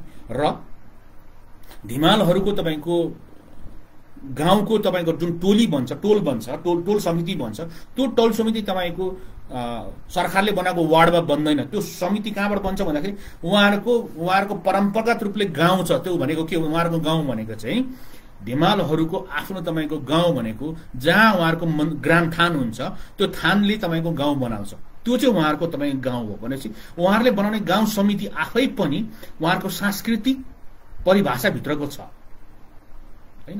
त्यसले गर्दाखेरि मैले के भन्नु खोजेको भन्दाखेरि चाहिँ हिमालहरूको तपाईँको एक्टिभिजनले मलाई के सिकायो भन्दाखेरि चाहिँ मैले के जाने उहाँहरूबाट नयाँ कुरा थप के भने भन्दाखेरि उहाँहरूको चाहिँ तपाईँको परम्परागत तपाईँको प्रथाजन्य सङ्घ संस्थाहरूलाई प्रथाजन्य तपाईँको चाहिँ मान्यताहरूलाई पनि अहिलेको आधुनिक भनिने एक्टिभिजमभित्र उहाँले चाहिँ तपाईँको चाहिँ संस्थागत रूपले लिएर आउनु भएको छ र त्यो धेरै कम जातीय अथवा कम आदिवासी सङ्गठनहरूमा यो कुराहरू पाइन्छ है। त्यसले गर्दाखेरि चाहिँ हिमालहरू एक्टिभिजमभित्र को छन् भन्दाखेरि चाहिँ सम्पूर्ण पक्षका मान्छेहरू चाहिँ त्यहाँ तपाईँले पाउनुहुन्छ है। जस्तो उदाहरणको लागि जब तपाईँको गाउँको पूजा गर्नुपर्छ, पूजा गर्दा त्यो पूजाको जिम्मा भनेको चाहिँ केन्द्रीय समितिले लिँदैन। त्यो पूजाको जिम्मा भनेको चाहिँ उहाँहरूको धामी तपाईँको माझी जुन समिति छ त्यो समितिले जिम्मा लिनुहुन्छ है। त्यहाँ तपाईँको म यो जातीय संस्थाको अध्यक्ष हुँ, मैले यो गर्नुपर्छ भनेर तपाईँको भन्नु पाइएन। त्यो त्यसको जिम्मा तपाईँको उहाँलाई नै पाउने हो भनेपछि तपाईँको यसरी तपाईँको यो खालको सबैलाई तपाईँ यसरी तपाईँको परम्परागत तपाईँको प्रथालाई ल्याउने भएको हुनाले यसले के गर्यो भन्दाखेरि चाहिँ जातीय संस्थाभित्र उहाँहरूको परम्परागत तपाईँको सामुदायिक तपाईँको जुन तपाईँको संरचना छ त्यसलाई उहाँहरूको जातीय संस्थाभित्र पनि तपाईँ ल्याएको हामीले पाउँछौँ। यो मेरो लागि एउटा राम्रो सिकाइ भएको थियो। यसले के देखायो भन्दाखेरि अरूले भने जस्तो यो तपाईँको इन्डिजिनस एक्टिभिजम अथवा आदिवासी सङ्घ सङ्गठनहरू चाहिँ एनजिओ जस्तो तपाईँको डोनरले तपाईँ दिएर बनाइदिएको संस्थाहरू चाहिँ होइन रहेछ है। यो भनेको समुदायमा आधारित भएर समुदायको तपाईँको परम्परागत मूल्य मान्यता र तपाईँको व्यवहारसँग नै तपाईँको कटिबद्ध भएर मिलेर आएको हुँदो रहेछ भन्ने कुरा देखायो। अब यही क्रममा अब म तपाईँलाई एउटा उदाहरण दिएर म छलफलमा यहाँको केही प्रश्नहरू छन् त्यसमा आउँछु। अब मैले अघि यहाँसँग कुरा के गरेँ भन्दाखेरि चाहिँ अब गाउँ पूजा जस्तो गाउँ पूजा अनुष्ठानले कसरी तपाईँको आदिवासी आन्दोलन अथवा कसरी तपाईँको आदिवासी एक्टिभिजममा यसको भूमिका यसको सम्बन्ध के हो त भन्ने हामीले अघि मैले चर्चा गरेको थिएँ। यसको केही तपाईँको मेरो केही मेरो अध्ययनको आधारमा म केही दृष्टान्तहरू यहाँसँग सेयर गर्ने अनुमति माग्दछु। अब जस्तै उदाहरणको लागि हिमालहरूको महत्त्वपूर्ण चाड भनेको तपाईँको श्रीजात हो। यहाँहरूलाई कतिले थाहा छ त्यो श्रीजात भनेको के भन्दाखेरि उहाँहरूको हरेक हिमालको गाउँ भन्ने बित्तिकै एउटा तपाईँको थान हुन्छ, ग्राम थान भन्छ र त्यो थान को सदस्यहरू चाहिँ थान हुन्छन् र त्यो भित्र तपाईँ एउटा पुजारी हुन्छन् जसलाई उहाँहरू धामी भन्नुहुन्छ है। धामी भनेको पहाडको धामी होइन, त्यो धामी भनेको पुजारी हो र एउटा गाउँको माझी हुन्छन् र अरू सदस्य हुन्छन्। यी सबै मिलेर हिमालहरूको गाउँ बन्छ है। त्यो गाउँको केन्द्रीय भनेको चाहिँ तपाईँको चाहिँ उहाँहरूको ग्रामथान भयो होइन। ग्रामथानले के गर्छ हिमालहरूको गाउँ बन्नुको लागि चाहिँ ग्रामथान हुनु पर्यो है। काठमाडौँमा तपाईँको पहिलेदेखि एउटा समस्या के थियो भन्दाखेरि यहाँ तपाईँको हिमालहरूको गाउँको ग्रामथान थिएन अनि ग्रामथान नभएपछि गाउँ माझी भएन, गाउँ तपाईँको पुजारी नभइसकेपछि हिमालहरू चाहिँ सङ्गठित सांस्कृतिक रूपले तपाईँ एक सङ्गठित सामुदायिक रूपले सङ्गठित हुनु उहाँहरूलाई गाह्रो हुन्छ होइन। त्यसले गर्दाखेरि मैले भने नि अब त्यसले गर्दाखेरि ग्रामथान भनेको चाहिँ हिमालहरूलाई सामुदायिक रूपमा एउटा गाउँ बनाउनको लागि चाहिँ एकदमै सांस्कृतिक रूपले अकाट्य तपाईँको त्यो चाहिने सांस्कृतिक बिम्ब र तपाईँको तत्त्व भयो मन्दिर थान भनेको चाहिँ यो त्यसले गर्दाखेरि यो भनेको चाहिँ एउटा भनौँ न कुनै अर्को एउटा देवीको मन्दिर प्रकारले बुझिदिनु भएन। यो ग्रामथानको चाहिँ यसको तपाईँको सांस्कृतिक महत्त्व र यसको तपाईँको राजनीतिक महत्त्व तपाईँ आफ्नै ठाउँमा छ। अब यो ग्रामथानमा तपाईँको उहाँहरू वर्षको एकपल्ट पूजा गर्ने तपाईँको श्रीजात भयो। श्रीजातको चरित्र के छ? श्रीजात सामूहिक पूजा हो, सबै गाउँलेले गर्ने पूजा हो। त्यो भनेको के भन्दाखेरि त्यो श्रीजात गर्नको लागि हरेक घरको योगदान हुन्छ र त्यो सबैको लागि गाउँको लागि गरिने कुरा हो होइन। र अब यो श्रीजातको प्रक्रियामा के हुन्छ भन्दाखेरि यो अब मैले छोटाएर भन्दाखेरि चाहिँ यो पूजा गर्ने क्रममा के गर्छ भन्दाखेरि चाहिँ व्यावहारिक रूपले के हुन्छ भन्दाखेरि सम्पूर्ण गाउँलाई एक ठाउँमा ल्याउने र गाउँको सम्पूर्ण पक्षलाई, अब म यहाँ भन्दै सम्पूर्ण पक्ष भन्दैछु, यसमा भएका पहिलो कुरा गाउँ के हो त हिमालको लागि? गाउँ भनेको चाहिँ मान्छे पशु तपाईँको रुख बिरुवा सम्पूर्ण गाउँ भन्ने बित्तिकै त्यसमा भएको मानिसहरू र अन्य जीवहरू, आत्मा, प्रेत, तपाईको रुख बिरुवा, जंगल, यो सबैको बीचको सामाजिकता, उहाँहरूको बीचको आदान प्रदान, सामाजिकताले उहाँहरूको गाउँको निर्माण गर्दछ। यो कुरा उहाँहरूको पूजामा, उहाँहरूको वार्षिक पूजा गर्दाखेरि यो कुराहरूलाई उहाँहरूले चाहिँ फेरि तपाईको यसलाई तपाईको मान्ने, यसलाई तपाईको पुनः ताजागी गराउने गर्दछन् है। एउटा कुरा त्यो भयो। त्यसले गर्दाखेरि यो पूजामा कसरी उहाँहरू एकीकृत हुन्छ भन्ने कुरा एउटा त्यो भयो। अर्को कुरा, उहाँहरूको जुन त्यो पूजा छ यसले के गर्छ भन्दाखेरि अघि यहाँलाई मैले भनेको थिएँ, यसले हिमालहरूको पुर्खाहरू चाहिँ कसरी जंगलको छेउछाउमा तपाईको औलो, बाघ, भालु तपाईको वनसँग चाहिँ तपाईको सङ्घर्ष गर्दै उहाँहरू कसरी बच्नुभयो, कसरी बाँच्नु भयो, र त्यो बाँच्ने क्रममा उहाँहरूले कसरी यी अरू चिजहरूलाई पनि स्वीकार गरेर उहाँहरूलाई मान्नुभयो भनेर चाहिँ उहाँहरूको त्यो परावरणीय तपाईँ इतिहासलाई पनि यो पूजामा चाहिँ हामी तपाईँको देख्न पाउँछौँ।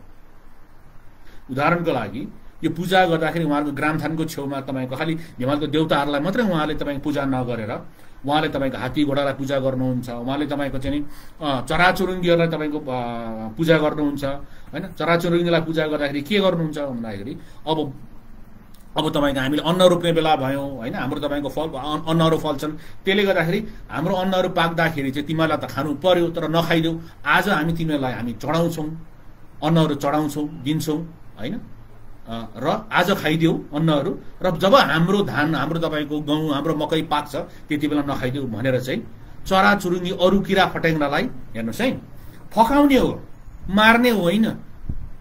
अरूको शक्तिले त मार्नु सक्थ्यो होला नि त, तर उहाँले फकाउने भनेको के भन्दाखेरि चाहिँ तिमीहरू पनि जीव हो, तिमीहरूको पनि आवश्यकता छ, हाम्रो पनि आवश्यकता छ, त्यसले एक अर्काको आवश्यकता बुझौँ है भनेर त्यो आवश्यकतालाई स्वीकार गरेर उहाँहरूले त्यो पूजाको बेलामा चाहिँ भन्न किरा फट्याङ्ग्रादेखि चराचुरुङ्गीहरूलाई चाहिँ तपाईँको चाहिँ ससम्मान तपाईँको चाहिँ उहाँहरूले चाहिँ खुवाउनुहुन्छ भनौँ। त्यो खुवाउनु भने आफू पनि खाने, उहाँलाई पनि खुवाउनु हुन्छ, भोज गर्नुहुन्छ भनौँ न, चराचुरुङ्गी योहरूसँग भोज गर्नुहुन्छ। त्यो किन गर्ने भन्दाखेरि चाहिँ उहाँहरूको चराचुरुङ्गीको पनि तपाईँको अस्तित्वलाई स्वीकार गरेको छ। त्यसलाई भन्छ नि सहअस्तित्ववाद भन्छ नि हामी आदिवासीको तपाईँको संस्कृतिमा। सहअस्तित्ववाद भनेको प्रकृति र मानिसहरूको बीचको सहअस्तित्ववाद भन्ने कुरा चाहिँ तपाईँको हिमालयको यो पूजामा हामी तपाईँको प्रष्ट रूपमा देख्छौँ। यहाँसम्म कि उहाँहरूको तपाईँको त्यो पुजारीले मच्छरलाई पनि तपाईँको फकाउनुहुन्छ, बरु मन्त्र गरेर बाँध्ने तर फकाउने, मार्ने होइन। हेर्नुहोस्, मार्नु भनेको चाहिँ तपाईँ के भन्दाखेरि चाहिँ अर्कोको अस्तित्वलाई स्वीकार नगरेर मान्छे प्रमुख हुने हो। तर त्यो भन्दा पनि उहाँहरूको तपाईँको त्यो कस्मिक उहाँहरूको फिलोसफी सिद्धान्त कस्तो छ भन्दाखेरि मार्ने भन्दा पनि यो खालको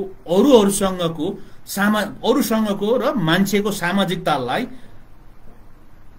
सहज बनाउने, एकले अर्काको सहअस्तित्वलाई स्वीकार गर्ने, यो चाहिँ हिमालहरूको प्राकृतिकवादको जुन सिद्धान्त छ यो सिद्धान्त हामीले यो चाडमा हामी तपाईँ देख्न पाउँछौँ। यसबारेमा मैले तपाईँको मेरो थेसिसमा छलफल गरेको छु, यहाँहरूले पनि पढ्न सक्नुहुन्छ, हिमालहरूसँग पनि गर्नुहुन्छ। तपाईँहरू झापा मोरङमा हुनुहुन्छ, सुनसरीमा हुनुहुन्छ भने कुनै दिन कुनै समय गएर यो कुराहरूलाई तपाईँले हेरिदिन सक्नुहुन्छ है। तर यसको लागि चाहिँ खालि त्यहाँ गएर अलिक मानवशास्त्रीय तरिकाले हेरिदिनुपर्छ। मैले अब यो गरिसकेपछि त्यसले अब यो पूजा हुने क्रममा के हुन्छ भन्दाखेरि सम्पूर्ण हिमालहरू एक ठाउँमा आउने भए है। र मैले के देखेँ भन्दाखेरि मैले यहाँलाई अघि मैले अनुरोध, म 2007मा मैले तपाईँको जब पहिलो पटक म हिमालहरूको यो पूजामा गएको थिएँ त्यति बेला तपाईँको पहिलो संविधान सभाको चुनावमा तपाईँको एमाले नराम्रोसँग तपाईँको चुनावमा हारिएको थियो होइन। त्यति बेला चुनावको दौरानमा तपाईँको हिमालहरूको बीचमा तपाईँको विभिन्न पार्टीमा हुनुहुन्थ्यो, गाउँघरमा बोलचाल बन्द भएको मैले देखेँ होइन। एकले अर्कासँग बोलचाल नभएको तपाईँको चाहिँ मैले त्यति बेला त्यो अवस्थामा चुनावको बेलामा देखेँ। म बसेको ठाउँमै म आफैलाई बस्नु गाह्रो भएर मलाई कसैले काङ्ग्रेस सम्झेला, कसैले कम्युनिस्ट सम्झेला, म त्यहाँबाट निस्किएर अजितजी चाहिँ तपाईँको दमक बस्नुहुन्थ्यो, म अजितजीकोमा आएर बसेँ होइन। यो मेरो कारणले तपाईँको गाउँमा म कुन पार्टीको भन्ने नहोस् भन्ने हिसाबले त्यो खालको राजनीतिक तपाईँको ध्रुवीकरण भएको थियो। तर जब गाउँको पूजा भए उहाँहरू तपाईँको लेटाङमा जानु पर्ने सबैजना आउनुभयो सबैजना आएर यो तपाईँको भनौँ न त काङ्ग्रेस म तपाईँ एमाले यो कुरा नभइकन उहाँहरू तपाईँको त्यो पूजा गर्ने बेलासम्ममा आफ्नो नातागोतामा के साइनो पर्छ त्यो साइनो भन्ने, त्यो अनुसार सम्बोधन गर्ने, पूजापाठ तपाईँको राम्रोसँग गर्ने भनेपछि तपाईँको भनेको मतलब त्यो दौरानमा उहाँहरूको बीचमा यो अन्य खालका तपाईँको डिफ्रेन्सेसहरूलाई उहाँहरूले तपाईँको भुलेर तपाईँको आउनु पर्यो। यो मैले तपाईँको गाउँमा पनि देखेँ, हरेक ठाउँमा देखेँ, बिहा हुने क्रममा पनि देखेँ। भनेपछि के भन्दाखेरि यसले साँच्चीकै एउटा हिसाबले मानिसहरूलाई एक ठाउँमा ल्याउनुको लागि गर्दो रहेछ। एउटा त्यो भयो।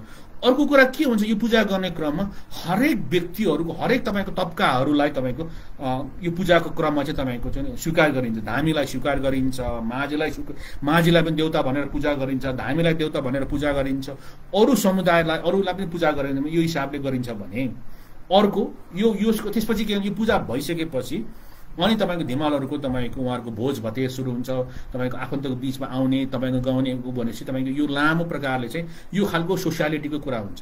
र अब पछिल्लो समयमा आदिवासी आन्दोलन तपाईँको एक्टिभिजमको क्रममा के भन्दाखेरि धिमालहरूले यो पूजालाई राष्ट्रिय पूजा बनाउनु पर्छ है, यो पूजालाई सम्पूर्ण धिमालहरूलाई एक बनाउने चाहिँ तपाईँको बनाउनुपर्छ भनेर यो पूजालाई अब सम्पूर्ण धिमालहरूलाई एक ठाउँमा ल्याएर कसरी तपाईँको आफ्नो पहिचानको लागि चाहिँ आबद्ध बनाउने भनेर चाहिँ लामो उहाँहरूले यो पूजामा तपाईँको चाहिँ यो खालको तपाईँको भनौँ न सांस्कृतिक राजनीतिको अर्थ के भन्दाखेरि यो पूजा मार्फत चाहिँ जातीय संस्था कसरी बलियो बनाउने, यो पूजा मार्फत धिमालहरूको बीचको सामाजिक र तपाईँको सांस्कृतिक तपाईँको सामिप्यलाई कसरी बढाउने भनेर चाहिँ एकदमै बढी यो पूजाको तपाईँको प्रयोगहरू भएको हामी पाउँछौँ।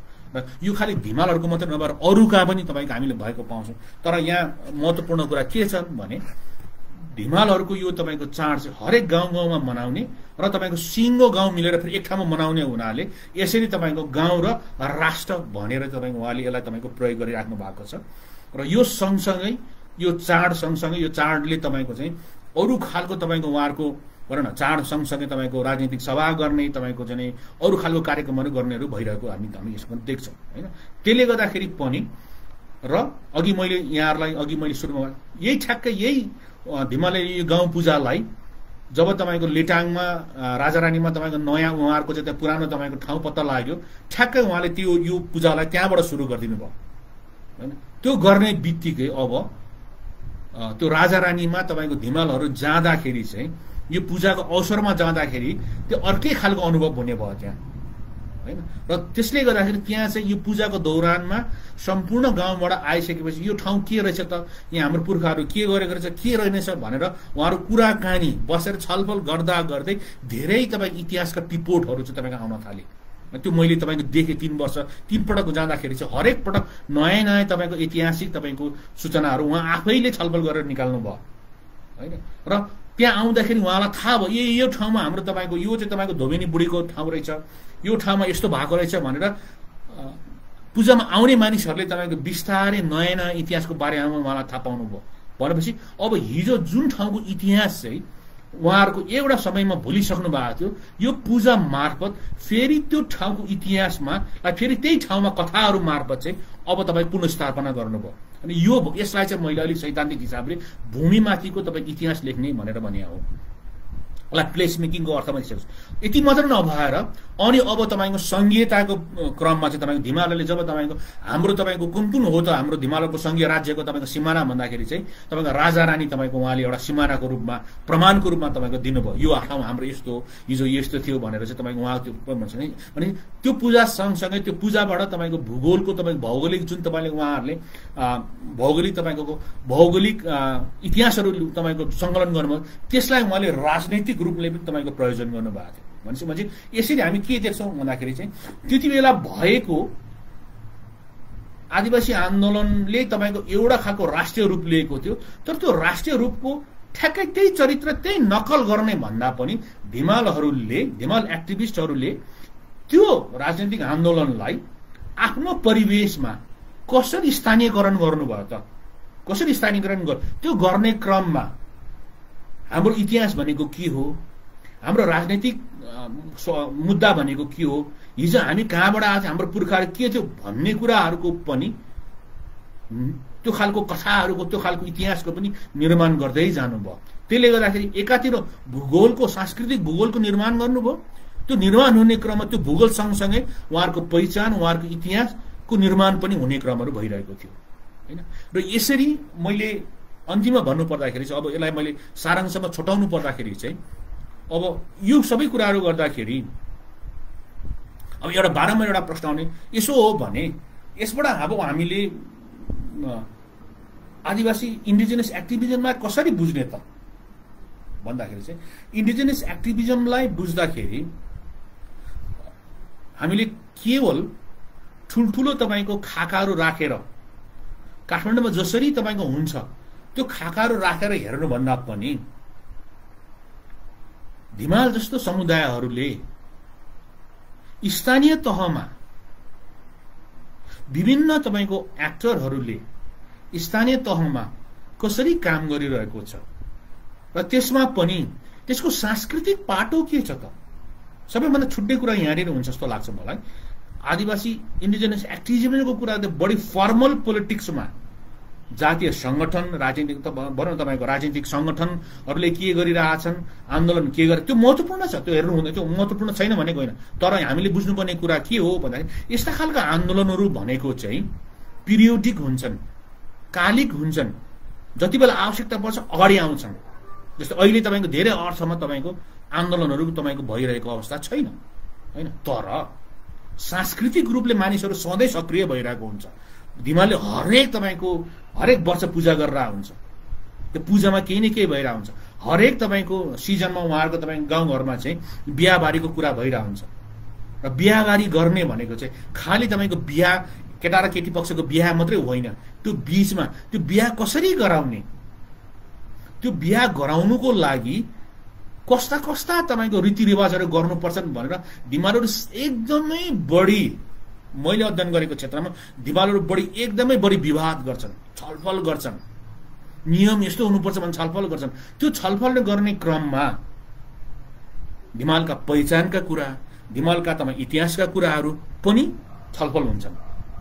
त्यही कुराहरू हामी काठमाडौँको आन्दोलनमा कुरा उठाउँछौँ, हाम्रो पहिचान भनेको यो भन्छौँ। तर त्यही कुराको छलफल चाहिँ जब गाउँमा दुईटा समूह बीचमा चाहिँ तपाईको बिहा हुँदाखेरि बिहामा के रीत दिने, यो रीत किन दिने, यो तपाईको धिमालको लुगै तपाईको कि धिमालको तपाईको ड्रेस किन ट्रेडिसनल ड्रेस किन कम्पलसरी गर्नुपर्छ भनेर चाहिँ गर्नुहुन्छ हुँदैन भनेर उहाँहरूको बिचमा पनि विवाद हुन्छ। त्यो विवाद हुने क्रममा यो तपाईको उदाहरणको लागि चाहिँ उहाँहरूले चाहिँ तपाईको धिमालहरूको बिहा केटाहरू बिहा यहाँ फेटा लाउनु पर्छन्, त्यो फेटा लाउने चलन पछि आउँदाखेरि धेरै विरोध भयो। महिलाहरूले चाहिँ बोहना अलिक सहज रूपले नै पहिलेदेखि लगाइरहेको लाउनु भयो, तर केटाहरूले चाहिँ तपाईँको त्यो फेटा मान्ने क्रममा चाहिँ तपाईँको धेरै विरोधहरू भयो। भनेपछि अब त्यहाँ तपाईँको विरोध हुँदाखेरि चाहिँ उहाँहरूलाई कसरी तपाईँको जबरजस्ती उहाँलाई लगाउने कसले, समुदायले। अनि तपाईँको फेटा किन लाउने त, यो फेटा लाउनु र हाम्रो धिमालको पहिचान इतिहासको कुरा के छ भने त्यहाँ विवाद हुने भयो नि त, छलफल हुने भयो नि त। छलफल हुँदाखेरि के हुँदाखेरि थाहा हुनेले थाहा पाउने भयो अनि त्यसको महत्त्व पनि आउने भनेपछि हामी एन्थ्रोपोलोजीले हामी मानवशास्त्रीहरू चाहिँ यस्ता खालका बहसहरूमा एभ्रिडे डिस्कसन भन्छौँ, मान्छेले के कुरा गर्छन् भन्ने कुरा त्यो कुराको राजनीतिक महत्त्व हुन्छन् है भनेर हामी अलिक बढी रुचि राखेर अध्ययन गर्ने हुनाले मैले यो कुराहरू सङ्कलन गरेका छु। कसरी तपाईँको बिहालाई यो खालको तपाईँको सांस्कृतिक रिफर्म हुने क्रममा कसरी विरोध भए, धिमालले यसको विरोध कसरी गरे र त्यसलाई कसरी मनाए, अरूले कसरी मनाए, मनाउँदाखेरि समुदायले कस्तो खालको तपाईँको नैतिक दबाब दियो। अथवा उदाहरणको लागि ल ठिक छ तिमीले यो बहना लाउनु पर्छ, अब भनेन केटीले भने म बहना लाउँदैन भने अब यहाँ दुईटा तर्क आयो, एउटा महिला भने केटीको आफ्नो स्वतन्त्र आफ्नो इच्छाको कुरा, अर्को तपाईँको लाउनु पनि सामाजिक तपाईँको चाहिँ नियमको कुरा होइन। अनि कति ठाउँमा के भयो भन्दाखेरि गाउँको महिलाले नि के भने भन्दाखेरि तिमीले यदि बोहना यो तिमीले यो बहना लाएनौ एकछिनको लागि भए पनि लगाइदेऊ, कमसेकम अहिले एउटा कर्मकाण्डको लागि भए पनि लगाइदेऊ, पछि तिमी नलगाऊ ठिक छ, त अहिलेलाई लगाइदेऊ। तिमी यदि लगाइदैनौ भने हामी तिम्रो कहाँ भोज खाँदैनौ है, हाम्रो तिम्रो बिहामा हामी तपाईँको अब हामी तपाईँको चाहिँ सहभागी हुँदैनौँ भनेर उठेर पनि गइदिए।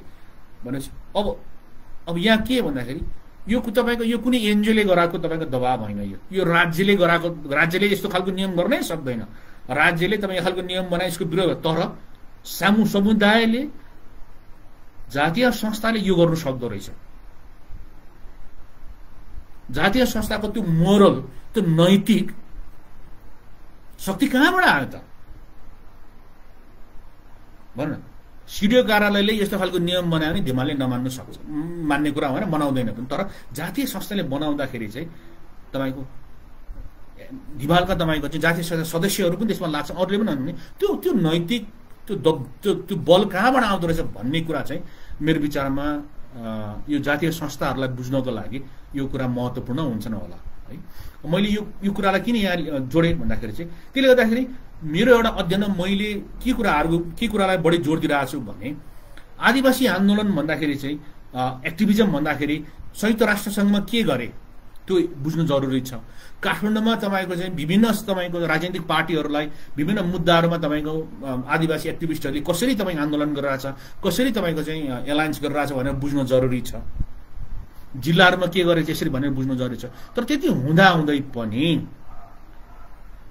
सांस्कृतिक रूपले एभ्रिडे लाइफमा पूजाआजामा यो खालको कुरामा पनि कसरी आदिवासीहरूले आफ्नो इतिहासको बारेमा, आफ्नो तपाईँको चाहिँ धर्मको बारेमा, आफ्नो तपाईँको संहिताको बारेमा कसरी छलफल गरिरहेको छन् त, र त्यो छलफल गर्ने क्रममा कसरी तपाईँको उनीहरूको वार्षिक पूजा आफैमा पनि संहिताको बारेमा छलफलको एउटा बिन्दु तपाईँको चाहिँ बिन्दु त्यसले चाहिँ दिन्छ है भन्ने कुराहरू पनि हेर्न चाहिँ आवश्यक छ। र त्यो हेर्दाखेरि यसले कसरी यो खालको सांस्कृतिक पक्षहरू पनि एक्टिभिजमको लागि एउटा चाहिँ महत्त्वपूर्ण पाटा हुँदो रहेछन्, पक्ष हुँदो रहेछन् भनेर मैले मेरो थेसिसको एउटा सैद्धान्तिक र मेरो थेसिसको एउटा इम्पेरिकल भनौँ न एउटा तपाईँ तथ्यगत हिसाबले दिएको एउटा मेरो आर्गुमेन्ट चाहिँ त्यहाँनिर त्यो छ। र अघि अर्को मैले भनेको चाहिँ अर्को मेरो तपाईँको थेसिसमा मैले जुन अझै पनि म गरिरहेको छु त्यो भनेको चाहिँ धिमाल तराईको आदिवासी र राज्यको सम्बन्धको इतिहास हेर्दाखेरि चाहिँ त्यति बेला तराईको वातावरणीय कन्डिसन कस्तो थियो त, त्यहाँ भएका औलो, त्यहाँ भएका तपाईँको हैजाहरूले जस्ताहरूमा चाहिँ आदिवासीले तपाईँको उहाँ आदिवासीहरूलाई चाहिँ त्यसमा बाँच्न सक्ने क्षमता थियो। त्यो क्षमताले गर्दाखेरि राज्य र आदिवासीको सम्बन्धलाई कसरी त्यसले तपाईँको प्रभाव पारेको थियो र त्यसले भूमिको सम्बन्धलाई कसरी प्रभाव पारेको थियो भनेर छुट्टै तरिकाले हेर्नुपर्छन् है। होइन भने के छन् भने जब हामी तपाईँको आदिवासी र भूमिको कुरा गर्छौँ, लिम्बूहरूको किपटको जुन मोडल छ, महत्त्वपूर्ण मोडल छ, त्यो मोडल लगाएर हामीले तपाईँलाई धिमाललाई हेऱ्यौँ भने चाहिँ त्यहाँ अलिकति मिलेन। अब त्यो चाहिँ अलिकति मिल्दैन है, किनभने धिमालहरूको परिवेश छुट्टै थियो। धिमालहरू तपाईँको तराईको भित्र बस्दाखेरि उहाँहरूको भूमिसँगको सम्बन्ध चाहिँ अलिक फरक थियो। भूमिप्रतिको उहाँहरूको केही पनि थिएन भनेको होइन, उहाँहरूको थियो, तर त्यसलाई गर्ने चाहिँ उत्पादन प्रणाली अथवा स्वामित्वमा आधारित थिएन। किनभने मूलतः धिमालहरू चाहिँ नन फार्मिङ कम्युनिटिज अथवा तपाईँ गए कृषिमा आधारित समुदाय लामो समयसम्म, पछिल्लो समयसम्म हो। मैले अन्तिम पटक पूर्वमा गएर यही विषयमा कुरा गर्दाखेरि 26 सालमा धनकुटादेखि तपाईँको झापा आएर बसेको एकजना लिम्बू दाइसँग लामो कुरा गरेको थिएँ। उहाँले के भन्नुहुन्थ्यो भने हामी 26 साल 27 सालमा यो झापामा आएर बस्दाखेरि पनि धिमाल राजवंशी उहाँहरू चाहिँ खेती किसान अलिक कम गर्ने, लामो 1 महिनासम्म 2 महिनासम्म जङ्गल जाने, जङ्गलमा गएर उहाँहरू शिकार खेल्नुहुन्थ्यो होला, के गर्नुहुन्थ्यो होला, माछा मारे, लामो अलिक फरक खालको थियो उहाँहरूको। हामी चाहिँ जमिन कहाँ पाइन्छ, कुन जङ्गल फाडेर तपाईँको चाहिँ झोडा फाडेर जग्गा हामीमा राखौँ भनेर पाहाडदेखि दुःख पाएर आयौँ। तर धिमालहरू चाहिँ उहाँहरू तपाईँको यस्तो खालको कुरा भन्दा पनि एउटा समयपछि लामो समयसम्म उहाँहरू आफ्नै तपाईँको परम्परागत हिसाबले बस्नुहुन्थ्यो भन्ने तपाईँको उहाँको एउटा कथन मेरो अन्तिम पटकको यो सम्बन्धीको एउटा कथनमा उहाँले मसँग यो खालको कुरा गर्नुभएको थियो। यसबाट मैले के कुरा किन ल्याएँ भन्दाखेरि चाहिँ आदिवासी धिमालहरूको प्रकृतिसँगको सम्बन्ध, जमिनसँगको सम्बन्ध उहाँको जीवनपार्जनको सम्बन्धहरू अलिकति फरक किसिमको थियो। यो फरक किसिमको हुँदाखेरि यसले उहाँहरूलाई हिजो एकदमै सजिलो बनाएको थियो इतिहासमा, तर पछिल्लो समयमा जब तपाईको तराई खुल्ला भयो, जब तपाईँ अरू ठाउँबाट आएर मानिसहरूले तपाईँ अनेक तिग्रम गरेर जमिनहरू ग्र्याब गर्न थाले, त्यो क्रममा धिमालहरूलाई तपाईँको चाहिँ राज्यले जति तपाईँको उहाँहरूलाई सुरक्षा दिनुपर्ने थियो, प्रोटेक्सन दिनुपर्ने थियो, उहाँको तपाईँको त्यो खालको अधिकारलाई संरक्षण गर्नु, त्यो गर्नु नसक्दाखेरि, नगरिदिँदाखेरि र भूमिप्रतिको एउटै नीति बनाउँदाखेरि त्यसको सबैभन्दा ठुलो प्रभाव चाहिँ, त्यसको नकारात्मक प्रभाव चाहिँ धिमाल जस्तो आदिवासीलाई सबैभन्दा बढी पर्यो। अरूलाई पनि नपरेको होइन, तर धिमाल जस्तो मैले किन भने भन्दाखेरि चाहिँ उहाँहरू तपाईँको यो नन फार्मिङ कम्युनिटिजबाट आएको आदिवासीहरूलाई चाहिँ यसले तपाईँको ठुलो वञ्चितीकरणमा चाहिँ पारिदिएको थियो। र त्यो वञ्चितीकरणको इतिहासलाई बुझ्नको लागि लामो ऐतिहासिक दृष्टिकोण चाहिँ आवश्यक छ। र त्यो ऐतिहासिक दृष्टिकोण चाहिँ धिमालको र तराईको इतिहास, परवनी इतिहाससँग राखेर हेर्नुपर्छ भन्ने पनि मेरो आर्गुमेन्ट हो। मलाई यो मौका दिनुभएकोमा म पूर्ण लिम्बुवान रिडर्स क्लबलाई आभार व्यक्त गर्दछु। अब यो लामो थेसिस यसमा त धेरै कुराहरू छन्।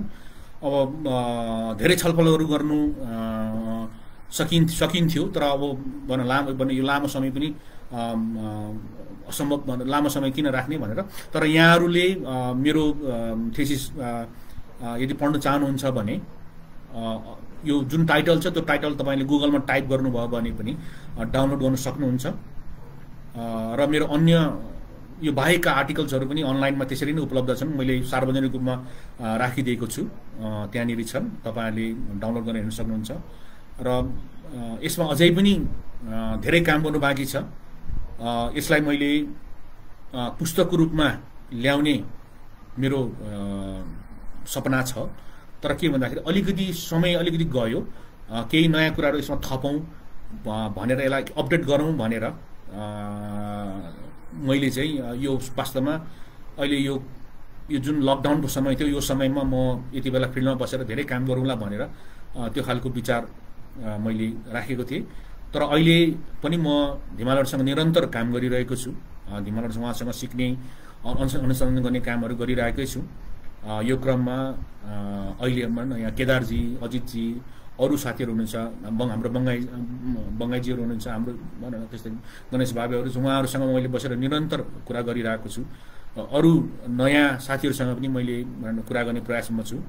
र अहिले मैले तत्काल गरिरहेको चाहिँ मैले यहाँलाई अघि पनि अनुरोध गरेँ, जानकारी दिएँ, त्यो समयमा मलेरियाको समयको सामाजिक इतिहास, त्यति बेलाको सामाजिक इतिहास के थियो, कसरी बसिरहेको थियो, त्यति बेला मूलतः तपाईँको धिमाल र गैर धिमालको सम्बन्धहरू के थियो भनेर, धिमालको मात्रै होइन, मैले उराउँको पनि अलिअलि गरिरहेको छु, थारूहरूको पनि, आदिवासीहरूको यो मलेरिया सम्बन्धीको बारेमा मैले चाहिँ लेख्ने प्रयास, केही सूचनाहरू सङ्कलन गर्ने प्रयासहरू गरिरहेको छु।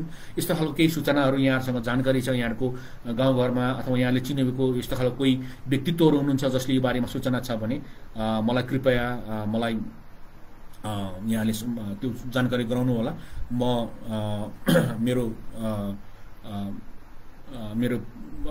मेरो फेसबुक पेज पनि छ, म ट्विटरमा पनि छु हैन, र म मेरो हिसाबले पनि अरू हिसाबले पनि सम्पर्क गर्न सकिन्छ। र यति अनुरोध गर्दै यहाँहरूको समयको लागि, यहाँले धैर्यतापूर्वक सुनिदिनु भएकोमा यहाँहरूप्रति म आभार व्यक्त गर्दै आजको यो कार्यक्रम, आजको यो छलफललाई यिनै टुङ्गाउने अनुमति माग्दछु। यहाँलाई फेरि एकदमै धन्यवाद, र आयोजक साथीहरूलाई, लिम्बुवान रिडर्स क्लबलाई पनि म आभार व्यक्त गर्दै म आजको मेरो यो प्रस्तुतिलाई यिनै अन्त गर्ने अनुमति माग्दछु। हस्, शुभकामना।